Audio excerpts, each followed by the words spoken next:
adduunyadu qiimo badan ma laha waa meel lagu gaboobo adduunku gabowbaa yaalla 4 cudur oo aakhira aan oolinba adduunka yaalla cudurka koowaadi waa gabow adduunka waa lagu gaboobaa ninkii quruxda badnaa ee lixaadka lahaa ee timihiisii gadh iyo madaxba madoobaayeen ee indhihiisu fayda ahaayeen ee u tallaabsanaya layaabka lahaa mise waa gabowo gadhkii timihii waa caddaadeen indhihii araggii waa soo guray dhegihii waa cuslaadeen hadalka kor igu qaad buu ku leeyahay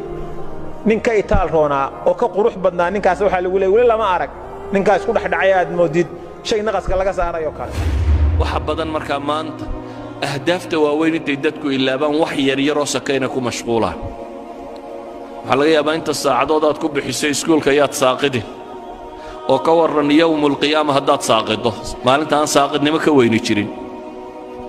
waxaa laga yaabaa inuu leeyahay yaad ceeboobin oo ka warran qiyaamaha marka reer nebi aadam oo dhan laysu keeno haddaad ceebowdo yowma tucraduuna laa takhfaa minkum khaafiya reer nebi aadam ilaa ka u dambeeya goobay taagan yihiin haddaad ceebowdo waxaa laga yaabaa inaad isleedahay noloshu way kugu adagtee fududee oo ka warran maalinta 50,000 oo sannadooda noloshaynu joogno dhamma waa imisa 60 sano 70 sano 80 sano ka warran maalin 50,000 oo sannadooda haddaad cadaabanto intaan janniya naarba la isla gaadhin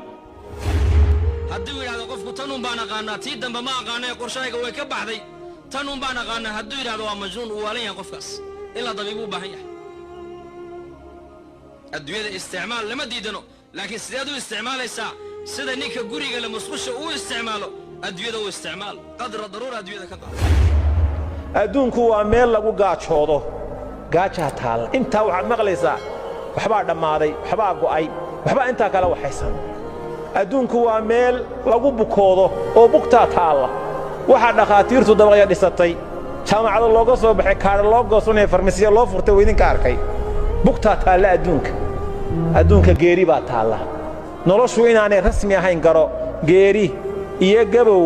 iyo gaajo iyo bugtaa meeshan taalla yacni hadafka weyne hadduu lumo noloshan soka qiimo ma leh shayaatiinu linsi waljinnina waxay isugu tageen inay hadafkaa weyn qariyaan oo ay kugu mashquuliyaan ahdaaf yaryaroo soke waxbarasho iyo capacity building iyo halkan kabood iyo xoogsi iyo shaqaysi iyo wax yaryaroo soke oo marar badan aan hadafkaba uu qiimaynaynin dhallinyaradana iyada waxa u sii dheer qaar aan tannaba wax ka tarin baaba lagu sii mashquuliyey hebel baa laadiyo heblaayaa kolayga ku riday kubad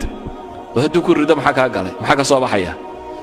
nin baa kubad 2 birood dhex mariyey maxay nolosha ku soo kordhisay gool baa la dhalay maxay nolosha ku soo kordhinaysaa aakhirana wax kama tarto adduunkana wax kama tarto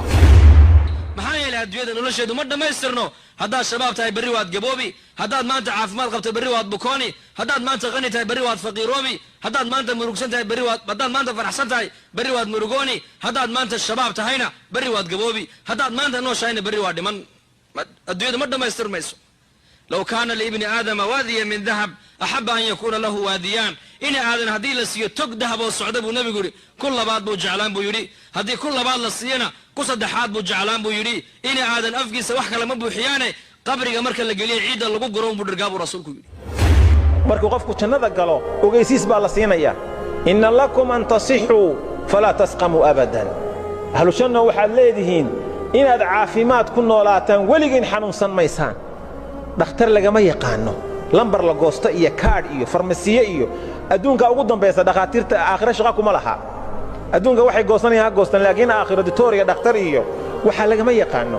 jannada dhexdeeda inna lakum an tashibbuu falaa tahramuu abadan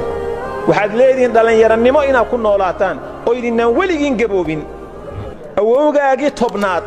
iyo adigu isku fil baa tihiin bal cajaa'ibkaa eeg bal meeshaas eeg awowgaagii tobnaad oo iminka haddii lagu abtirso hebel oo hebel oo hebel oo hebel aad leedahay awowgaagii tobnaad iyo adigu 33 jir baa tihiin isku fil baa tihiin waa awowgaagii tobnaad meeshan aan laisba soo gaadhaynba inna lakum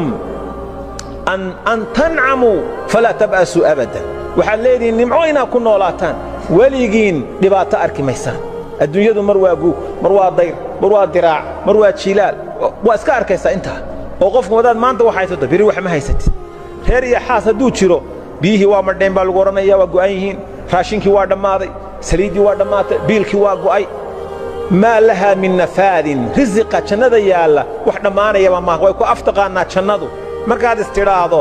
war maanta malaha waxaa kugu wacnaa xogaa tufaaxa inaad cunto laan durdurinaysaaba kuu imanaysa waatan waa ku aftaqaannaaba iska hurhudhun weeye wixii kale adeeg ahna ikhyaar baa laguu sameeyey wayatuufu calayhim wildaanun mukhalladuuna idaa ra'aytahum xasibtahum lu'lu'an mansuura wiilasha meeshaa jooga quruxda haddaad aragto luul saa meesha loogu firdhiyey baad mooddaa baa ilaahay leeyahy subxana wa tacaala waxay isweydiinta le markaa war maxaynu u noollahay dhallinyaroy xaggaa ku socotaa noloshaadu xagga ku socotaa jaamacad baan ka baxay shahaadad baan qaatay shaqo fiican baan helay war waad tegaysaaye waxaasoo dhammi waa maalmo waxaasoo dhammi kam labistum cadada siniin baa lagu weyddiin doonaa labitnaa yowman aw bacda yowm fas'al ilcaadiin baa ku xigta maalin ama maalin badhkeed noloshii oo dhammi waxay kula noqon maalin ama maalin badhkeed aakhiro waa meel aan lagu dhiman geeri ma jirto inna lakum an taxyaw falaa tamuutuu abadan waxaad leedihin inaad noolaataan weligiin ma dhimanaysaan meeshaasaa qofka mu'minka ah ee wax fahmaya halkaasu inuu u shaqaysta la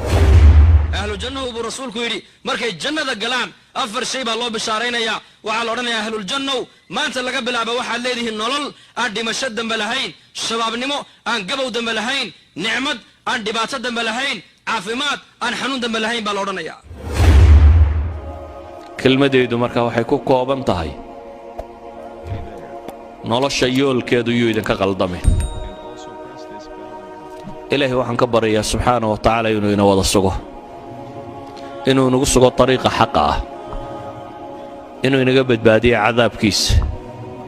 inuu inagu sugo jidka jannada loo maro kuwa islaamnimada ku dhintayna laynaga yeelo subxaana wa tacaala